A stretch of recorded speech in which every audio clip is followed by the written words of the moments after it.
नमस्कार, मैं हूं पीयूष त्रिपाठी और आप देख रहे हैं हमारा विशेष कार्यक्रम सितारे। हमारे आप सभी दर्शकों का इस कार्यक्रम में स्वागत। दोस्तों, आज बात करेंगे आज के पंचांग की, व्रत त्योहार की, साथ ही हम आपको आपका राशिफल बताने वाले हैं जी।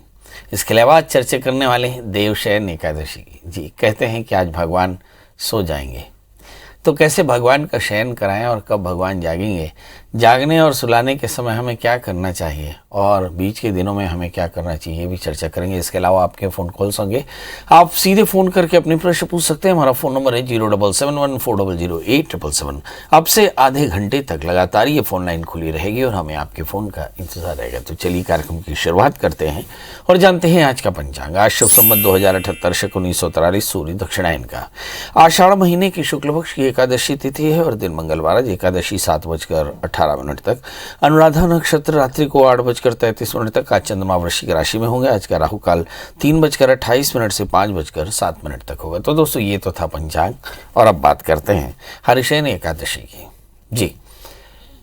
वैसे हमारा देश कृषि प्रधान देश है, इसलिए हमारे देश के जितने भी त्योहार हैं, जितने भी पर्व हैं, जितने भी पूजा पाठ या जितने भी संस्कार किए जाते हैं, वे सारे कहीं न कहीं कृषि से जुड़े हुए हैं।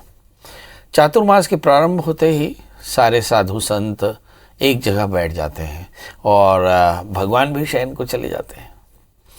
चातुर्मास, जो कि सनातन कैलेंडर के अनुसार 4 महीने का आत्मसंयम का काल होता है, इसे देवशयनी एकादशी से और देवोत्थानी एकादशी तक माना जाता है। तो ये आषाढ़ महीने की शुक्ल पक्ष की एकादशी से ये प्रारंभ होता है और देवोत्थानी एकादशी तक रहता है। आषाढ़ महीने की शुक्ल पक्ष की एकादशी को देवशयनी एकादशी कहते हैं, क्योंकि इस दिन देव शयन करते हैं और एकादशी के ठीक 4 महीने बाद भगवान विष्णु प्रबोधनी एकादशी को जागते हैं। देवशयनी एकादशी से 4 माह के लिए विवाह संस्कार, जितने भी काम्य कर्म हैं, जैसे गृह प्रवेश है, यज्ञोपवीत है या फिर विवाह है, ये सारे काम निषिद्ध हो जाते हैं। आज से देवता सो जाते हैं, भगवान सो जाते हैं, क्योंकि ये सारे काम भगवान के साक्षी में किए जाते हैं, इसलिए काम्य कर्मों का निषेध हो जाता है। यहाँ पर एक बात सोचने की है, क्या भगवान वास्तव में सोते हैं? कहा नहीं, ये हमारी एक मान्यता है। भगवान वैसे कभी नहीं सोते। भगवान 24 घंटे प्रत्येक काल में जागते हैं, इसीलिए तो संसार जागता है। मगर हमारे यहाँ पे सांकेतिक तौर पर देवशयन हो जाता है, ताकि हम 4 महीने अपने चातुर्मास में कृषि पर ही ध्यान दें और ज़्यादा आवागमन न करें, ताकि कृषि उससे प्रभावित न हो। पुराणों में कहा गया कि जो व्यक्ति देवशयन एकादशी और प्रबोधनी एकादशी का व्रत रखता है, उसे वह भगवान विष्णु का परम सानिध्य प्राप्त कर पाता है, उत्तम लोगों को स्थान प्राप्त करता है। देवशयनी एकादशी का व्रत कैसे करना चाहिए? तो सबसे पहले तो जल्दी से उठ जाएं। उठने के बाद भगवान सूर्य को अर्घ दें, घर की साफ सफाई कराएं, नित्य कर्म करें और नित्य कर्म से निवृत्त होने के बाद पवित्र जल घर में छिड़काव करें यानी गंगा जल का छिड़काव करें और फिर पूजा स्थल पर अच्छे से गोबर से लीपें और भगवान विष्णु की मूर्ति जो है, भगवान विष्णु का जो विग्रह है, उसके आसपास में गौरी, गणेश, कलश, नवग्रह, षोडश मातृका का स्थापन करें। सभी देवताओं की पूजा करने के बाद भगवान विष्णु का पूजन करें।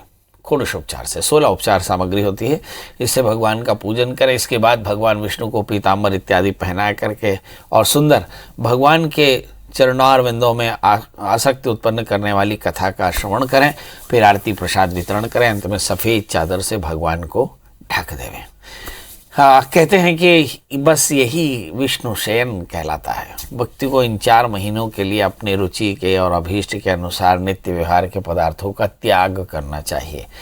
ऐसा कहा जाता है कि भाई बारिश के समय बहुत सारी चीज़ों का निषेध होता है, जैसे दही है, कंदमूल है, तो ये निषिद्ध किए जाते हैं। जैसे भाजी है, ये मना के कर दिए जाते हैं, क्योंकि बारिश में इनमें कीड़े पड़ जाते हैं, तो आम तौर पे ये काफ़ी ज़्यादा जहरीले भी हो सकते हैं। इसलिए व्रत का नियम लेना चाहिए, ताकि हम भाजी नहीं खाएँ, कंदमूल न खाएँ, दही छाछ न पिएँ। ऐसे बहुत सारे व्रत के नियम लेकर के और फिर चातुर्मास का पालन करना चाहिए और फिर इससे महाफल की प्राप्ति होती है। कुल मिलाकर के इसे व्रत भी कह सकते हैं, इसे सावधानी भी कह सकते हैं, इसे प्रोटोकॉल भी कह सकते हैं, इसे भगवान की महिमा भी कह सकते हैं, इसे राष्ट्रवाद भी कह सकते हैं।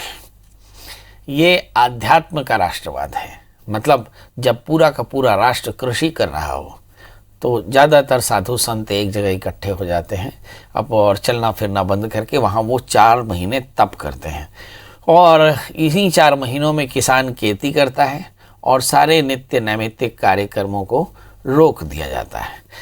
बस यही चातुर्मास है और यही हमारे सनातन की खासियत है। चलिए तो किस तरह से प्रबोधनी एकादशी में चर्चा करेंगे, तो ये अगले एपिसोड में होगा कि भगवान को आपने सुला दिया, अब भगवान जागेंगे कैसे। तो जब देवोत्थानी एकादशी होगी तब हम उस पर चर्चा करेंगे। इस 4 महीनों में किसी भी प्रकार के नित्य कर्मों का निषेध होता है और मोटे तौर पर चातुर्मास में केवल कृषि के काम किए जाते हैं। इसके अलावा आप देखिए कि श्रावण का महीना है तो पूरे भगवान शिव की पूजा होगी और फिर दुर्गा की पूजा, गणपति की पूजा होगी, लक्ष्मी पूजन होगा, ये सब कुछ होगा, मगर नित्य नैमित्तिक कामों की निवृत्ति रहती है। चलिए, इसके बाद हमारे साथ कॉलर जुड़ चुके हैं। किरण जी, आपका बहुत बहुत स्वागत है। क्या जानना चाहती हैं? प्रणाम पंडित जी। जी बताएं। मुझे अपनी बेटी के बारे में जानना है। 20 अगस्त 92 सुबह 10:15 से 11:15 के बीच है और धमतरी है इसका जन्म स्थान। क्या जानना चाहते हैं? इसका स्वास्थ्य ठीक नहीं रहता है। इसके आगे अभी स्वास्थ्य की बेटी के बेटा? बेटी है मेरी। और इसके आगे करियर के बारे में, इसकी जॉब वगैरह के बारे में और इसके आगे की लाइफ के बारे में। शादी हुई कि नहीं? हाँ, शादी, बेटा है 6-7 महीने का। 7 महीने का ही बेटा हुआ। उसके बाद इस बेटे की तबीयत ठीक नहीं थी, अब इसकी तबीयत ठीक नहीं चल रही है, तो इसका कुछ उपाय बताइए जो सब ठीक हो। चलिए आइए देखते हैं। 12 चौक 48। इन्होंने पढ़ाई क्या की है? एमटेक करी है सर। MTech computer science? जी नहीं, ये इलेक्ट्रिकल। राइट। चलिए इनका जन्मलग्न तुला है और इनकी जो राशि है वो है मेष। 3रे स्थान में राहु। मुझे ऐसा लगता है इलेक्ट्रॉनिक्स, कंप्यूटर, आईटी, इन सब के लिए लीड करने वाले प्लेनेट राहु 3रे स्थान में। 11वें स्थान में सूर्य बुध गुरु और साथ में सूर्य शुक्र गुरु और साथ में बुध दशम स्थान में है। 8वें स्थान में मंगल। ये सब कुछ बताते हैं कि हेल्थ को लेकर के बहुत सावधान रहना पड़ेगा। खासकर हार्मोनल इम्बैलेंसेस काफ़ी ज़्यादा हो सकते हैं। इस समय उनको एक बेटा हुआ है तो मंगल की महादशा चल रही है, याद रखें। थोड़े से हेल्थ के इश्यूज ज़्यादा भी हो सकते हैं, सावधान रहने की ज़रूरत। रोगेश की दशा चल रही है, तृतीयेश की दशा चल रही है, इसलिए मन में थोड़ा सा कषाय हो सकता है। हालांकि 11वें स्थान में बृहस्पति है, मनोबल काफ़ी बढ़िया है। सवाल यह है कि आगे का करियर कैसा रहेगा। तो गुरु की दशा, उसके बाद शनि की दशा, फिर बुध की दशा। मुझे ऐसा लगता है कि सब कुछ बहुत बेहतर है। राहु की दशाओं में बीते 1.5-2 सालों में काफ़ी ज़्यादा तनाव रहा, मगर अब चीज़ें बहुत अच्छी हैं। क्या करना चाहिए? 4 कैरेट का ओपल, 4 कैरेट का पन्ना पहने, केले के वृक्ष की सेवा करें, साथ में विष्णु सहस्त्रनाम का पाठ करें तो कल्याण होगा। अंकित जी आपका बहुत बहुत स्वागत है। बताइए क्या जानना चाहते हैं? अंकित जी बताएं, डेट ऑफ बर्थ, टाइम और प्लेस। गुरु जी नमस्ते सर, मैं भोपाल से बोल रहा था, अंकित चौरे जी। मेरा जन्म है 6/3/97। 6/3/97 जी सर। 6 मार्च 1997। समय सुबह 8 बजे। और जन्म स्थान होशंगाबाद है सर जी। प्रभु जानना क्या है? श्रीमान जी, बस मैं पढ़ाई कर चुका हूँ सर और बस जॉब के इंतजार में, जॉब आप लगेगा नहीं लगेगा, क्या किया जाए सर? पढ़ाई क्या की है आपने? बीए करा है सर, आईटीआई करी है और पीजीडीसी करा है सर। 1 मिनट, बीई किया हुआ है? जी सर। बीई के बाद आईटीआई? जी हाँ सर। बीई के बाद आईटीआई, ये कैसा वाला? तो बीई किस सब्जेक्ट से किया आपने? पीजीडीसी किया है गुरु जी। हैं? पीजी कंप्यूटर साइंस से। हाँ, कंप्यूटर किया जी। चलिए, कंप्यूटर साइंस से आर्ट से लिया सर। चलिए आइए देखते हैं आगे करियर कैसा रहेगा। यही एक प्रश्न है। आपका जन्मलग्न मीन है और आपकी जो राशि है वो है मकर। लग्न में शनि केतु, 7वें स्थान में मंगल राहु, ये एक तरह का अंगारक योग बनाता है, तो जिसके चलते करियर में थोड़ा सा विलंब हो सकता है। एक 4 कैरेट का बढ़िया सा मूंगा पहन लें और 4 कैरेट के टोपास पहने, आप देखेंगे आगे करियर अच्छा रहेगा। इस समय जो दशाएं चल रही हैं, मुझे ऐसा लगता है कि बुध के अंदर दशाएं दिसंबर के बाद शुरू होंगी, तो दिसंबर के बाद में आपका करियर काफ़ी अच्छा होगा। दिसंबर से लेकर के अगले दिसंबर तक 1 वर्ष के भीतर में आपको एक अच्छी नौकरी मिल जाएगी। करना क्या चाहिए? नियम से आप आदित्य हृदय स्तोत्र का पाठ करें, सूर्य को अर्घ्य दें और पंजीरी का दान करते रहें। और साथ में जैसे मैंने कहा कि एक 4 कैरेट का टोपा, 4 कैरेट का मूंगा धारण करें, कल्याण होगा। गरिमा जी आपका बहुत बहुत स्वागत है, बताइए क्या जानना चाहते हैं? पंडित से मैं भाई के लिए पूछना चाह रही हूँ। 21/2/1978। 21 फरवरी 1978 और समय? हाँ जी, 7:05 का है, जयपुर। आराम से बताइए, जन्म समय का कितने बजे का है? 7:05 जयपुर, सुबेरे शाम? सुबह। और जयपुर राजस्थान? जी। बताइए। बहुत कोशिश कर रहे हैं पंडित जी, शादी नहीं हो रही है, इस साल में शादी है क्या? ये लड़की है आपकी? नहीं, भाई है मेरा। भाई है आपका? चलिए, भाई है, भाई की शादी नहीं हो रही है। हमारे बहुत सारे दर्शक हमारे लगातार एपिसोड्स देखते हैं जिसमें हम ये बताते हैं कि अगर सप्तम भाव सप्तमेश किसी भी तरह से शनि जैसे पापक ग्रहों से आक्रांत हो जाए तो शादी में काफ़ी विलंब होता है, खासकर शनि के कारण। और इसकी कुल वजह होती है जातक का स्वयं का चॉइस। तो आइए देखते हैं, आपके भाई के 7वें स्थान में शनि है, आखिर चॉइस ऐसी क्या है जिसके चलते इनकी शादी नहीं हो रही। और याद रखिएगा कि ये शादी आप लोगों के कारण ही नहीं हो रही है, मतलब बहुत साफ तौर पर लड़का ही शादी में नहीं होने का कारण है। इस बच्चे का जन्म लग्न कुंभ है और इसकी जो राशि है वो है कर्क और 7वें स्थान में शनि की पूर्ण दृष्टि लग्न में। तो इसके चलते 2 लक्षण होते हैं, शादी में विलंब, इसके अलावा ऑर्थोपेडिक पेन होना, और ऐसा व्यक्ति विदेश जाकर या प्रदेश जाकर के धन कमाता है। इसका मतलब है स्वदेश, यानी अपने देश में, अपने घर में रह करके इसे काफ़ी संघर्ष करना पड़ सकता है। तो मतलब करियर एक बड़ी वजह हो सकती है। दूसरी बात, इस समय जो दशाएं चल रही हैं, 28 मार्च 2022 के पहले बुध की अंतर दशाएं चलेंगी, तो शादी का समय काफ़ी अच्छा दिखाई पड़ता है। मुझे ऐसा लगता है इसी समय शादी के योग हैं।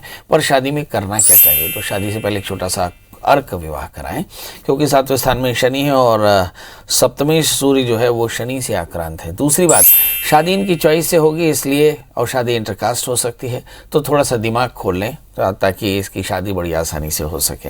अर्क विवाह कराना नांदी मुख श्राद्ध के साथ में जरूरी है। शनिवार रविवार या हस्त नक्षत्र में पूजा कराई जाती है। चलिए, प्रभा जी आपका बहुत बहुत स्वागत है, बताइए क्या जानना चाहती हैं? जी पंडित जी, राधे राधे। जी बताएं। राधे राधे।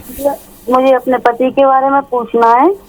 उनकी डेट ऑफ बर्थ है 5 अप्रैल 1972 और समय सुबह 5 बजे के करीब है, मुझे सही कंफर्म तो नहीं। जन्म स्थान?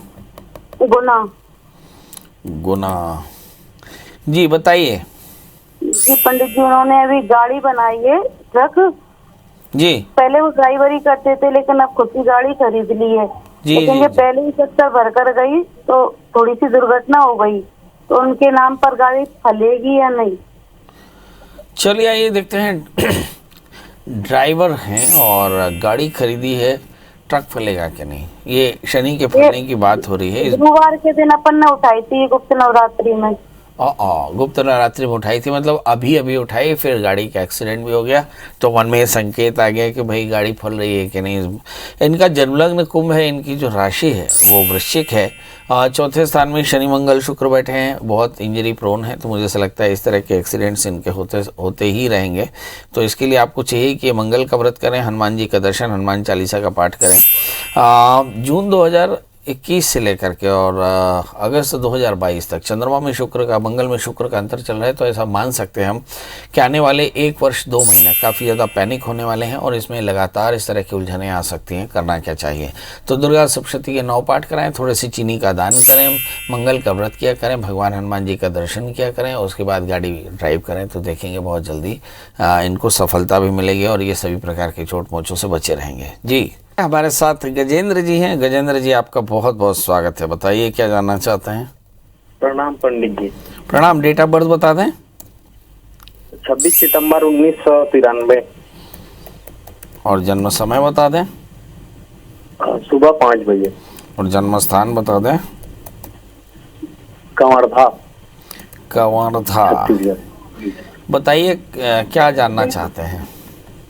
तो सर, नौकरी कब लगेगी इसके बारे में जानना है। तो अभी क्या पढ़ाई लिखाई कर रहे हो जी? MSc एग्रीकल्चर किया हूँ सर।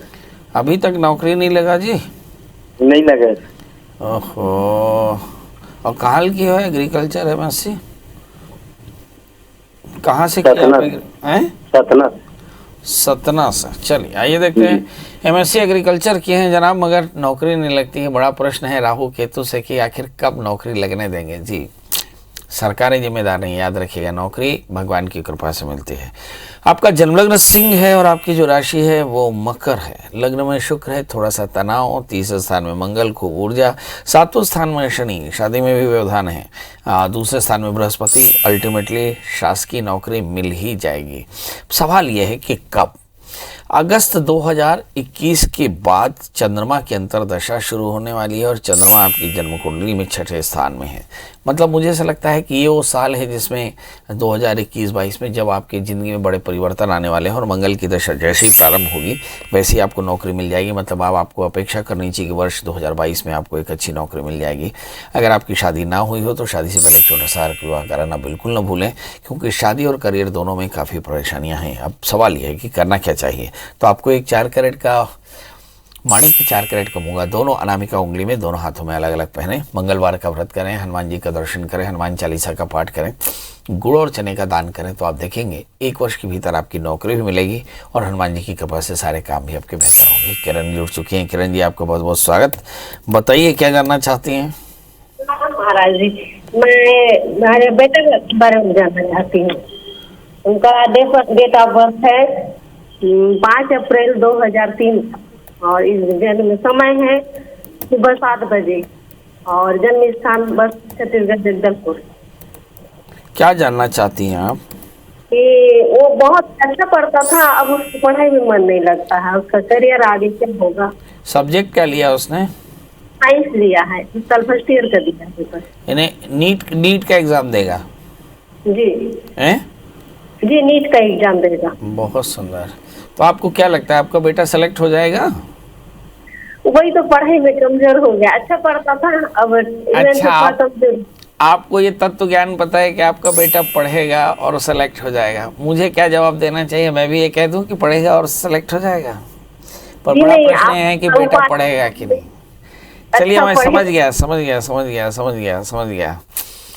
लोग मुझसे जानना चाहते हैं कि करियर कैसा रहेगा। इस बच्चे का जन्मलग्न मेष है और इसकी जो राशि है वो मेष है। वैसे आपको बता दूं कि ज्योतिष में जहाँ तक मेरी समझ आती है, मेष लग्न वाले जातकों को डॉक्टर बनना बड़ा आसान होता है। बस उन्हें थोड़ी सी पढ़ाई एकाग्रता से कर लेनी चाहिए। मतलब ये बच्चा बहुत अच्छा डॉक्टर बन जाएगा, इसकी मैं गारंटी दे सकता हूँ। अगर ये अपनी पढ़ाई को 6 से 7% इम्प्रूव कर ले, मतलब कंसंट्रेशन इम्प्रूव कर ले, और इसे एक 4 कैरेट का अच्छा सा टोपाज और एक 4 कैरेट का मूंगा पहना दें, ये बृहस्पति का व्रत करना शुरू करे। बृहस्पति ओम ब्रह्म बृहस्पति नमः मंत्र का 1 माला जप कर लिया करें, अब देखेंगे बहुत अच्छा डॉक्टर ये बन जाएगा जी। तो अब आपसे विदा लेते हैं, और विदा लेते समय यही एक बात कि ये कार्यक्रम का अंत नहीं, कार्यक्रम अभी जारी रहेगा। बस गूगल में ढूंढना है आपको प्रियाशरण त्रिपाठी, पंडित PS त्रिपाठी या PS त्रिपाठी ढूंढना है। अगर आपको कोई नंबर मिल जाए तो आप कॉल कर सकते हैं, या घर का एड्रेस मिल जाए तो आप घर पहुंच जाए। बहुत अच्छा लगेगा आपसे बातें करके। तो दोस्तों, कल फिर हाजिर होंगे ढेर सारी बातों के साथ। तब तक मुझे दी इजाजत। नमस्कार।